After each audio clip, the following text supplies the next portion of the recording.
Buenos días.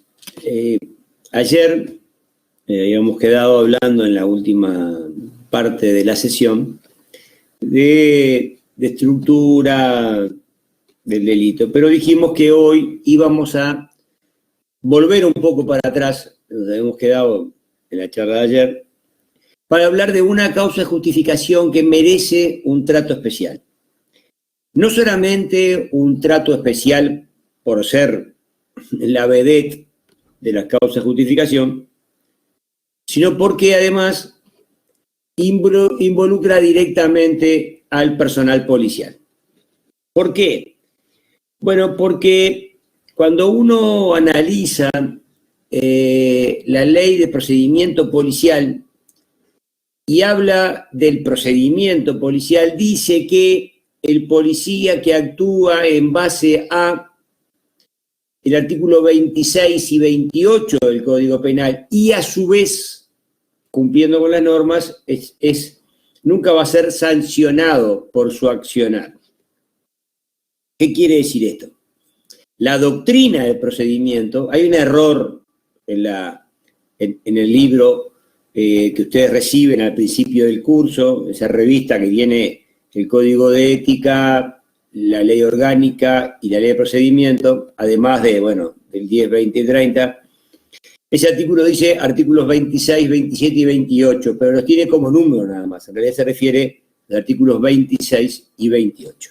El estado de necesidad no está previsto.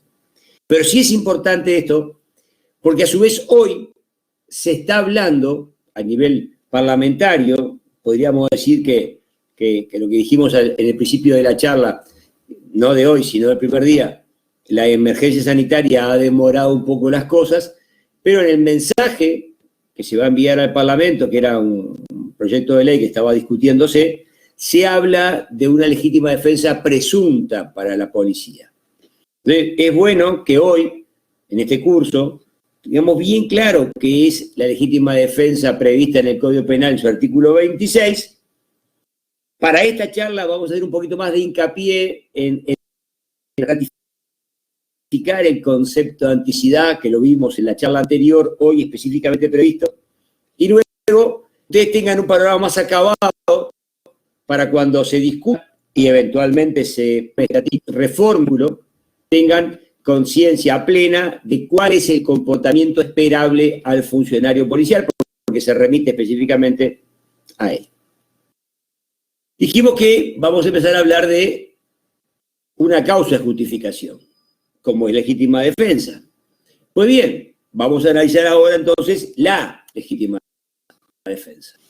Hemos dicho en la charla anterior que la causa de justificación era aquel supuesto de donde se excluía la antijuridicidad. Habíamos dicho que delito es toda acción típica, antijurídica y culpable. Yo agregaba, cometida además con conciencia y voluntad, en base al juego del artículo 18 que mañana veremos. Yo les pido, por favor, que tengan en cuenta que estas charlas vía medio requieren de una estructura especial para que se vayan, digamos, los engranajes se vayan acomodando y que ustedes puedan entender mejor de esta manera el programa.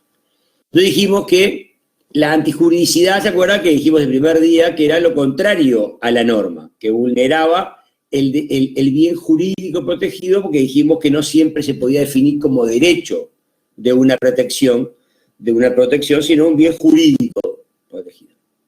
Pues un derecho o algo más importante, algo más grande, más general.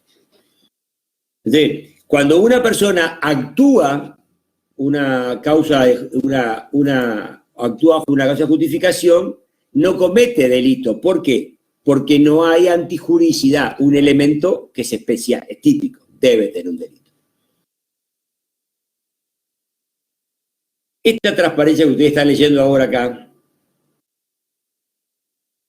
es importante porque tiene que ver con el tema de que la causa de justificación legítima defensa, decía un autor uruguayo, hoy ya no está en este plano, que él hacía una figura con su propio físico, o sea, decía que se hundía en la historia de los tiempos bajando su mano como quien levantaba algo del piso.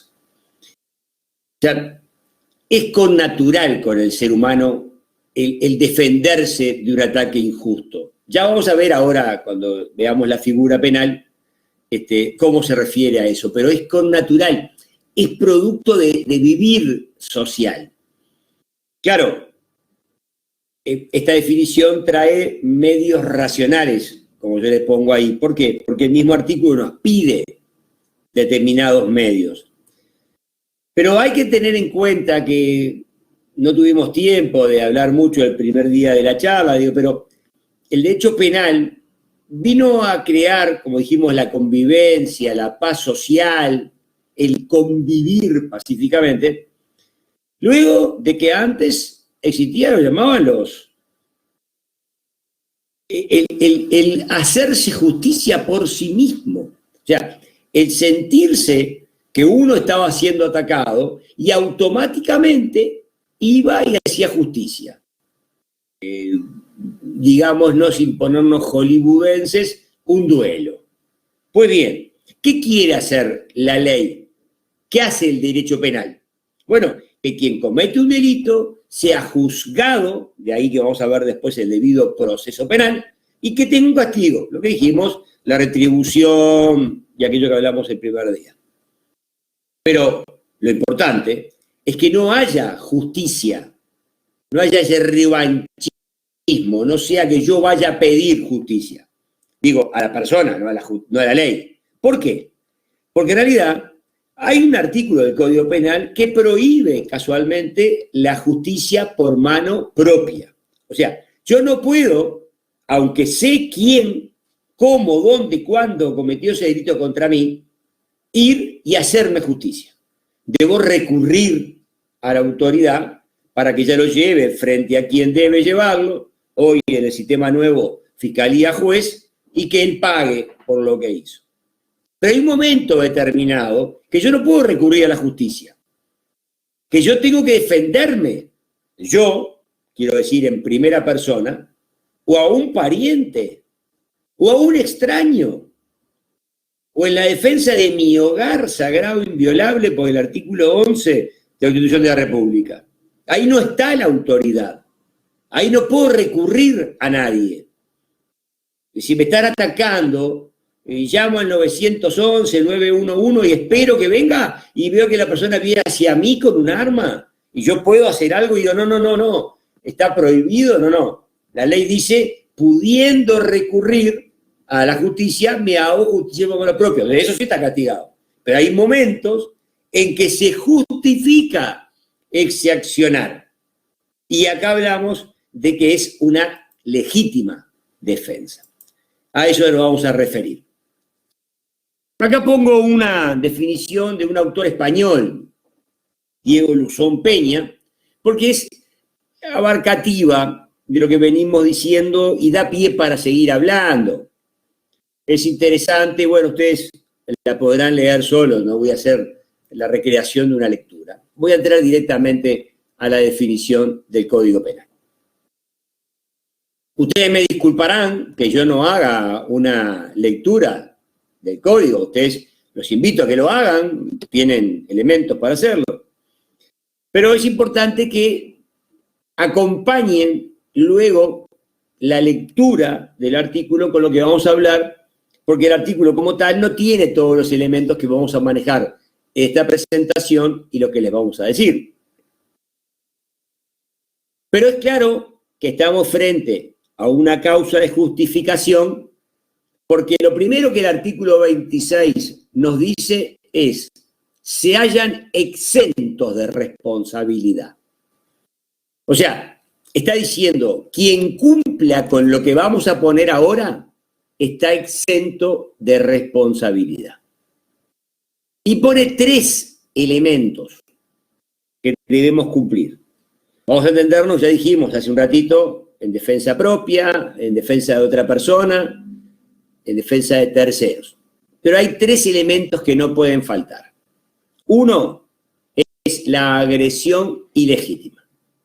El segundo elemento que nos pide la ley es la necesidad racional del medio empleado para repeler esa agresión o para impedir el daño. Y el tercer elemento es la falta de provocación suficiente por parte del que se defiende.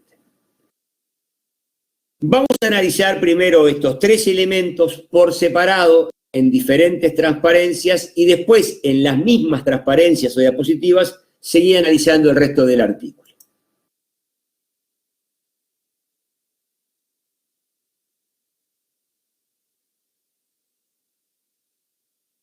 Dijimos que había tres modalidades de lo que es legítima defensa. Una era la legítima defensa propia. Lo dijimos hace un segundo genéricamente y lo dije hasta con articulado, ahora lo explico. Legítima defensa propia es yo me defiendo a mí. Me parece que huelgan cualquier tipo de explicación. Luego, la legítima defensa presunta. Dejémosla ahí. Y después está la legítima defensa de terceros. Tercero significa toda aquella persona que no es un pariente, porque en la propia se entiende que uno se defiende a sí mismo o puede defender a determinadas personas vinculadas por vínculo de parentesco a uno mismo. O sea que legítima defensa propia para mí y para determinados parientes. Y tercero, todo aquel que yo entienda que debo defender ante ese ataque injusto. ¿Qué es la legítima defensa presunta? Bueno, es la defensa del hogar, la defensa del sagrado inviolable. Es la legítima defensa de lo que el artículo 11 de la Constitución de la República entiende por hogar. Vamos a analizar cada una de las modalidades por separado y empezar a trabajar sobre ellas. ¿Cuáles son los elementos de la legítima defensa? Dijimos que eran tres: la agresión ilegítima, la necesidad racional del medio empleado para defenderse o impedir el daño. Yo hago hincapié, ustedes han notado que en mi propia dicción hago hincapié en lo racional, porque muchas de las preguntas que podrían venir acá, si estuviéramos en una charla todos juntos, sería, cuando hagamos referencia a esto, sobre determinados conceptos similares que no son acá. Y por último, la falta de provocación suficiente por parte del que se defiende. Vamos a analizar ahora cada uno de esos elementos. ¿Qué es la agresión ilegítima? Bueno, vivimos en sociedad, señores. La sociedad nos vive agrediendo. Somos objeto permanente de agresiones. ¿Por qué? Porque el hombre, como dijimos en la charla del lunes, es un ser libre y se determina a sí mismo. ¿Se acuerdan la determinación que hablamos en una de esas transparencias? Pues bien, la libre determinación tiene un límite. Es el artículo 10 de la Constitución de la República. Mi accionar no puede perjudicar a un tercero, mi accionar no puede interesar a los jueces. Entonces, mi libertad está de alguna manera condicionada por ese hecho de no perjudicar a un tercero y no interesarle a un juez, o sea, no cometer un delito. Pero lo que estoy diciendo es que sin cometer delitos muchas veces, también somos agredidos. ¿Por qué? Porque hemos, desde la historia de la humanidad, entregado derechos para un bien común. Como decía Rousseau, hicimos un contrato social. Entregamos parte de nuestra libertad para ser protegidos por otro. El Leviatán de Hobbes. Ya, hemos dejado determinadas acciones en manos de otro. Acabo de decirlo yo recién. No puedo salir a cobrar venganza por un accionar. Tengo que ir a la justicia para que accione. Si yo hago un acto de venganza, habrá un delito de justicia por propia mano o por mano propia y lo que cometa. Los dos delitos. Ahora, yo dejé eso. No puedo salir con un fusil a hacerme justicia porque aquel me agredió, o porque Juan o Pedro, no. Sin embargo, sí puedo defenderme de las agresiones ilegítimas, aquellas que no están previstas en ese contrato social. Si una persona comete un delito, es evidente que tiene que cumplir, lo dijimos varias veces, la retribución y la prevención, tiene que cumplir una pena, ya sea privativa de libertad o no. Pero la persona puede perder su hogar, por ejemplo.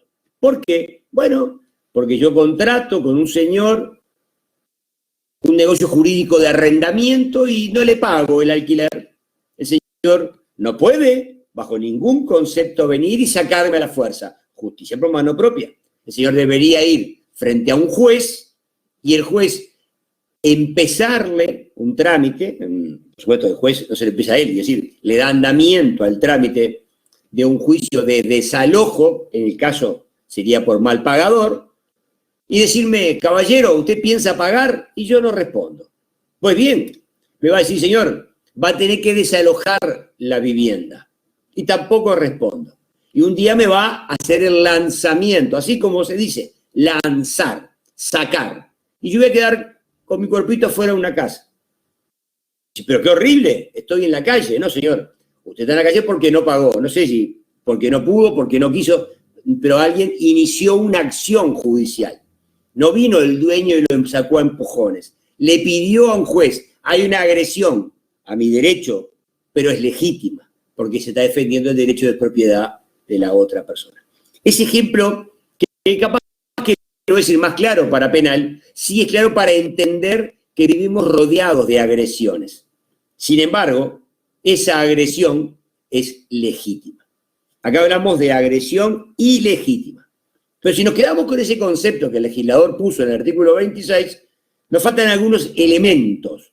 Es evidente que la ilegitimidad es contraria a la ley y al derecho. Yo no lo voy a estar recalcando, aunque está en la transparencia. Pero sí es bueno decirles que tiene que tener la agresión determinadas características para ser tal. Y para ser tal tiene que ser inminente, tiene que ser actual, tiene que ser aquí, ahora, ya. O sea, yo tengo que estar sufriendo esa agresión en este momento para que la defensa sea legítima. Hace un día, ayer, cuando hablábamos de las causas de impunidad, y hablamos del artículo 36, que decía que había una exoneración de pena, justamente ese artículo encarta claramente el 36 en esta parte del 26. ¿Por qué? Porque el 36 lo que quiere es justamente entender aquellas mujeres que son agredidas, que sufren esa violencia por parte de una persona y que no ejercen esa legítima defensa en el momento mismo de la agresión. No es inminente actual, fue luego. Entonces no estarían incorporadas acá. Es evidente que no, porque el juez va a decir, discúlpeme, ¿dónde está la inminencia en la actualidad? ¿Dónde está el aquí, el ahora, el ya? Si usted lo hizo después.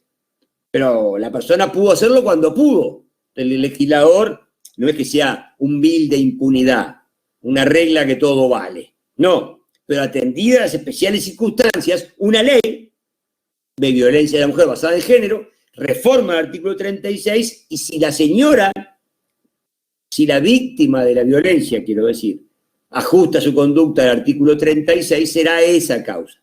No va a ser una causa de justificación, porque la justificación pide otros elementos. Pero el perdón, aquel del 36, sí podrá ser aplicado. Por eso que, hasta que no se aprobó esa ley, esas situaciones que se daban de violencia doméstica no estaban incorporadas, porque recuerden que el derecho penal es una conducta típica, antijurídica y culpable, cometida además con conciencia y voluntad, y tiene que estar expresamente prevista en la ley penal.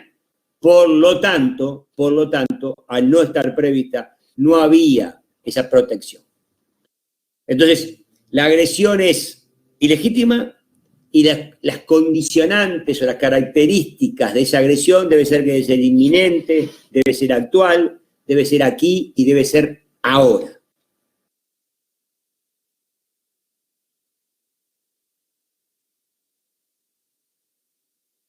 Pero nos quedamos con eso nada más. Solamente aquí, ahora, ya, este momento. Entonces, si no me dice nada, yo puedo entender que si me insulta, puedo defenderme. No. Justamente, la agresión debe ser un acometimiento. Y el acometimiento es físico. Es un acometimiento para causar un daño. Esa es otra condicionante de la agresión ilegítima. Un acometimiento con el propósito de causar un daño implica que es o me defiendo o sufro el daño. Es para evitar, para repeler el daño. Como dicen los autores, la agresión ilegítima crea lo que se denomina la situación de defensa por parte del ofendido. Esas son las características que tenemos que tener del primer elemento, agresión ilegítima. Pasemos al segundo de los elementos, la necesidad racional del medio empleado para repeler la agresión o impedir el daño.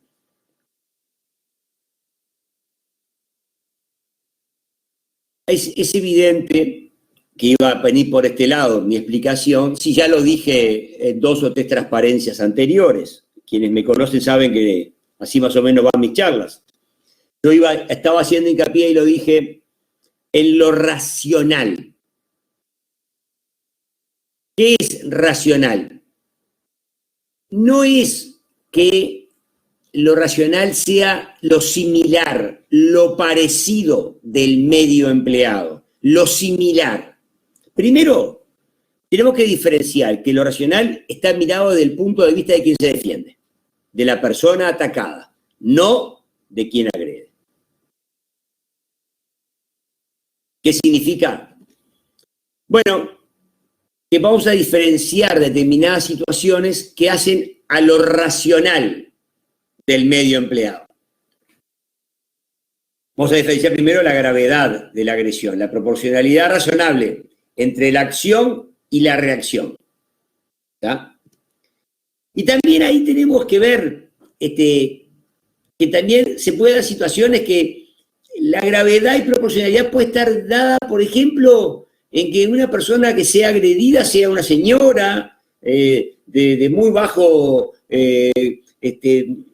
cuerpo físico, sea una persona de 70 años, de baja estatura, con muy bajo peso, y sea agredida por un joven de 1,90 m de altura, que sea musculoso y haga artes marciales.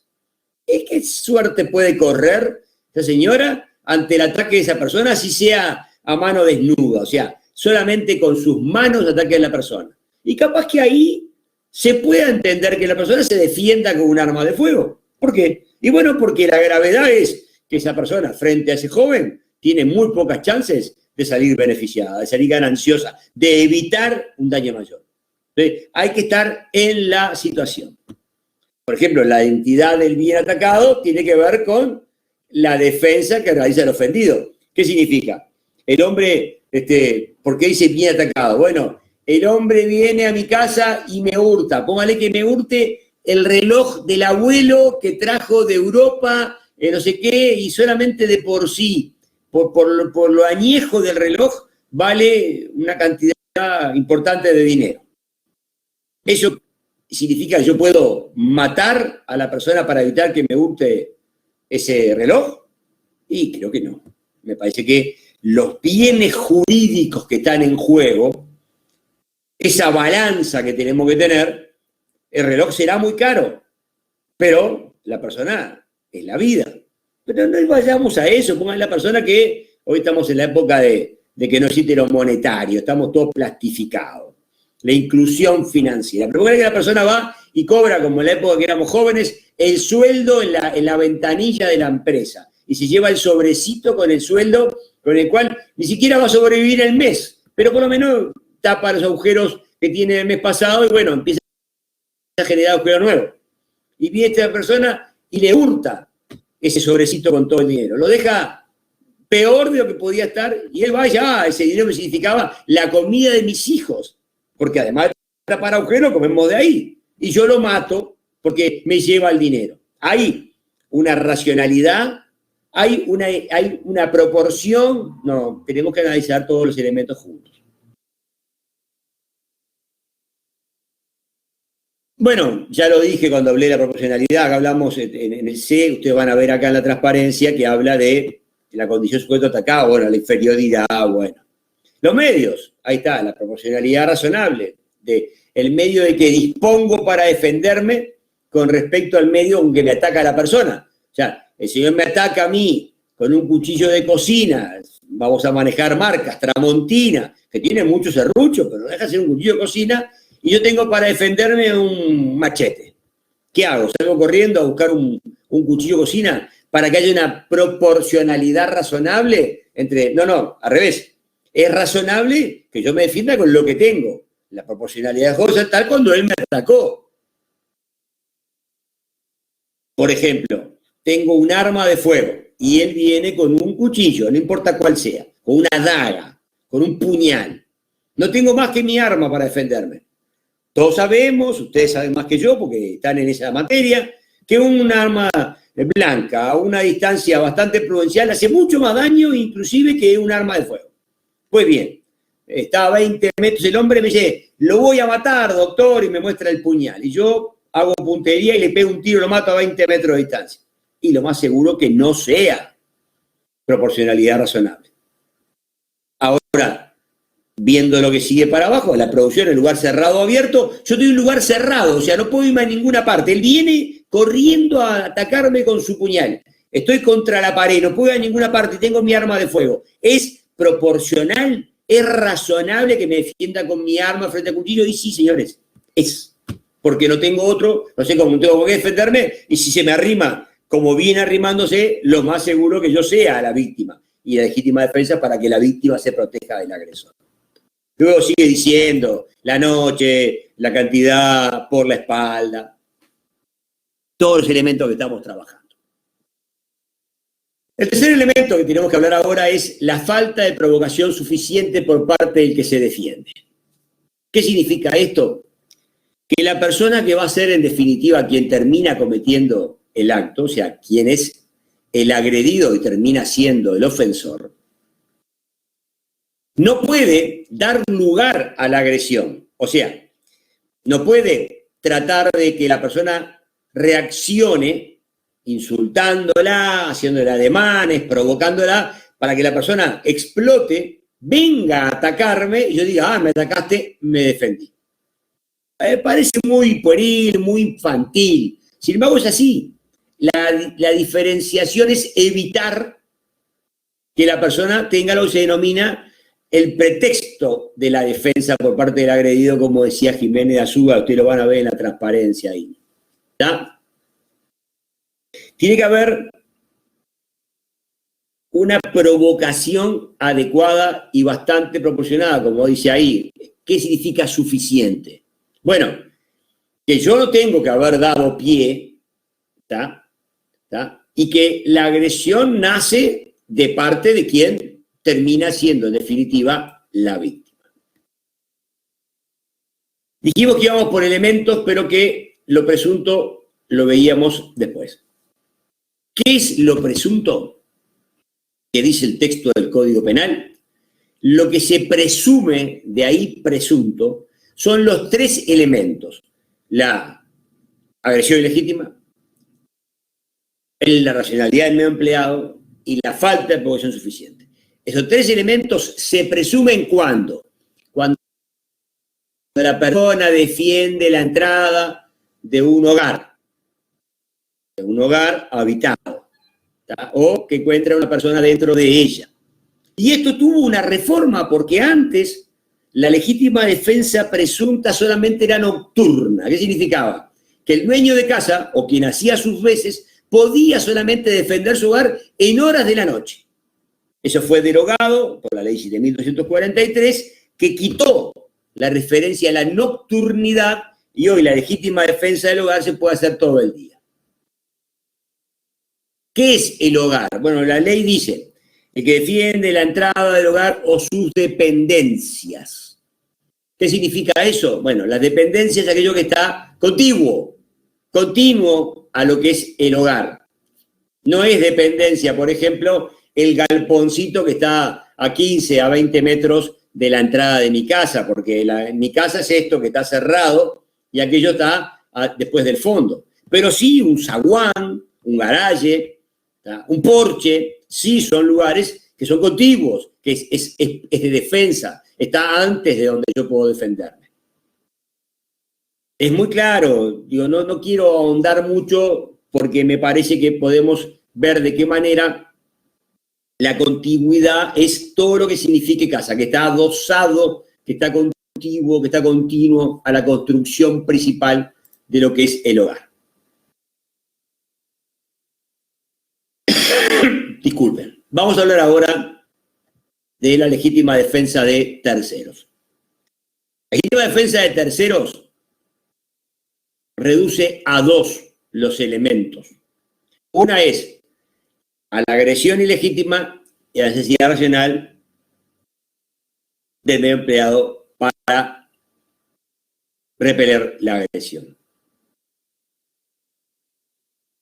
¿Por qué? Porque, bueno, es de terceros. Porque la provocación yo no la tuve. Yo defiendo a un tercero. ¿Ya? Pero sí, el legislador es muy claro y dice que el defensor no haya tomado parte en la provocación, no es que tenga esa doble característica. O sea que si bien los elementos, aquellos tres, se reducen a dos, el legislador muy claramente dice, ojo, que el defensor no haya tomado parte en la provocación. Esa es cuando se ve legítima defensa. ¿Y qué pasa en caso de un pariente, de una persona familiar? Bueno, porque nos quedaba colgado ahí.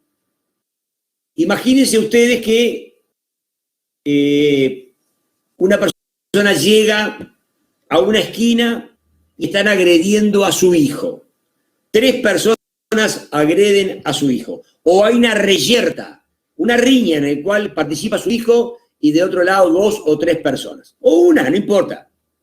¿Qué va a hacer la persona? ¿Preguntar qué hizo mi hijo para estar en el medio de ese problema o defender a su hijo? Por supuesto, la ley entiende que sea padre o sea hijo, uno defienda al otro. Puse padre o puede ser el papá atacado y el hijo que lo defienda. Pues bien, cuando se baja el polvo, se disipa la humareda, se descubre que en realidad esa persona a la que el hijo o el padre defendió era quien agredía y el otro era quien estaba realizando la legítima defensa. Pues bien, ese agresor, tanto sea padre e hijo, aquel primero que estaba en la reyerta, pagará por el delito que cometió. Pero al papá o al hijo que venían en defensa de su hijo, o eventualmente de su padre, no va a responder penalmente por ese delito. ¿Por qué? Porque él defendió a un familiar de los que prevé la ley. Padre, hijo, tanto sea natural, legítimo, el cónyuge. ¿Por qué?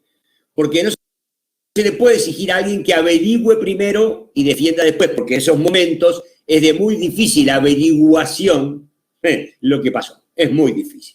Por lo tanto, no va a ser penado, por supuesto, si él no tomó parte en la provocación. Si él no tuvo nada que ver, él llegó y se encontró con la situación prevista, pasada en el momento.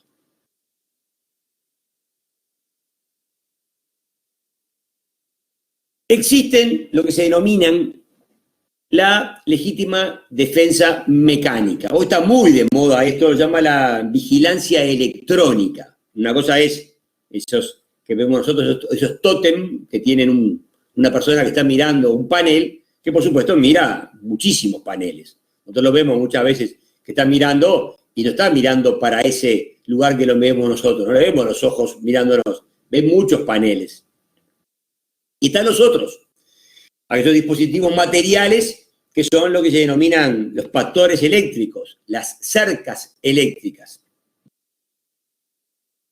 Hace muy poco tiempo, esto ustedes ven que mis transparencias tienen la fecha, o sea, pero estamos en marzo del 2020, cuando grabamos esto, pero hace un mes, o capaz que un poco más, una persona en un departamento del interior había puesto una cerca eléctrica que estaba conectada a la red de alimentación normal, o sea, 220. Por supuesto que la persona fue formalizada y condenada por un delito de homicidio. ¿Por qué? Porque, bueno, él no hizo lo que el Código permite, que es legítima defensa. ¿Por qué? Porque la legítima defensa tiene que ser prevista, y eso está previsto en Uruguay. Hay una dirección que pertenece al Ministerio del Interior, como es DIGEFE, que controla a las empresas que se dedican a la vigilancia, tanto sea electrónica, de características remotas, como de colocar dispositivos eléctricos, que tiene que tener determinadas características para no matar a la persona, solamente para que la persona deje de cometer el delito, de las pequeñas descargas, por supuesto. También existe, eso que estamos hablando de electrónico, puede ser como, hay gente que pone en determinadas paredes o muros divisorios, pone rejas que tienen puntas de lanza, que inclusive similan una punta de lanza el final de la reja, o que dejan el muro arriba con mezcla fresca y le ponen botellas de vidrio rotas con la punta para arriba. Bueno, eso es una fendícula. Por supuesto, en un lugar en que nadie se pueda caer arriba, nadie sin querer toque a una altura determinada, que quien va ahí está buscando específicamente violar un espacio.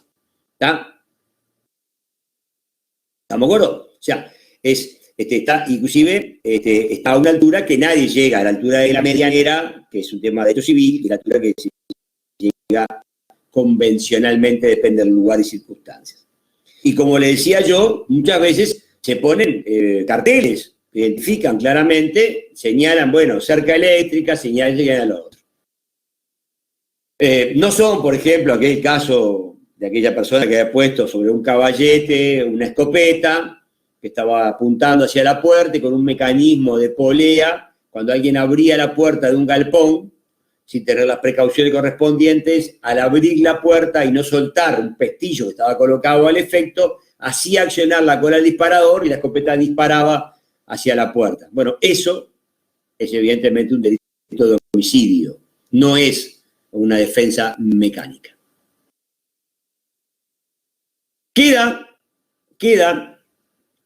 analizar, para culminar con el trabajo qué pasa cuando no se llega por parte de la persona a demostrar frente a la autoridad los tres elementos que pide la legítima defensa. O sea, no se llega a demostrar la agresión ilegítima, la necesidad racional del medio empleado para repelerla o evitar el daño, o la falta de probación suficiente. ¿Qué pasa?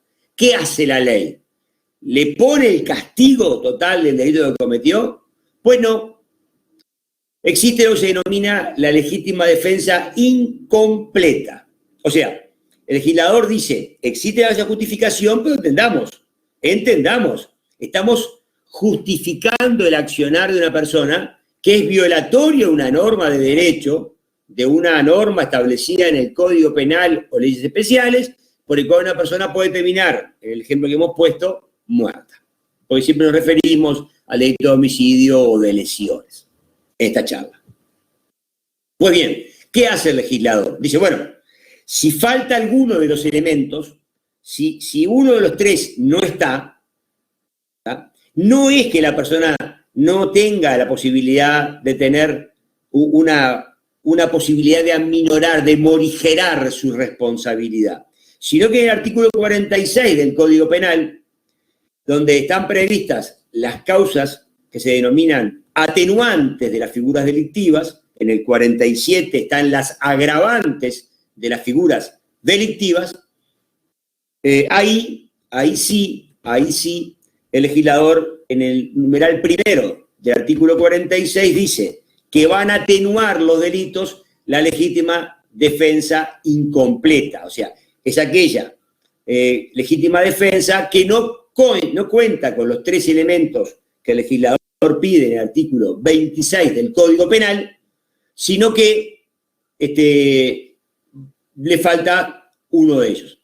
No va a estar su causa, su accionar justificado en la causa de justificación legítima de defensa, pero sí va a estar atenuado por la causal del artículo 46, numeral primero, legítima. Como venimos diciendo, es evidente, en la transparencia que ustedes tienen delante de ustedes, está justamente la primera parte del artículo 46, que justamente habla de eso, lo extracto, para que ustedes tengan una lectura general de lo que es el artículo, cómo se especifica. El artículo 46 dice que la legítima defensa justamente cuando no concurrieran en ella todos los elementos o todos los requisitos exigidos por la ley. O sea, es para que todo lo que dije con anterioridad lo vean plasmado en el texto legal. Por hoy dejamos acá y mañana continuamos con el curso online.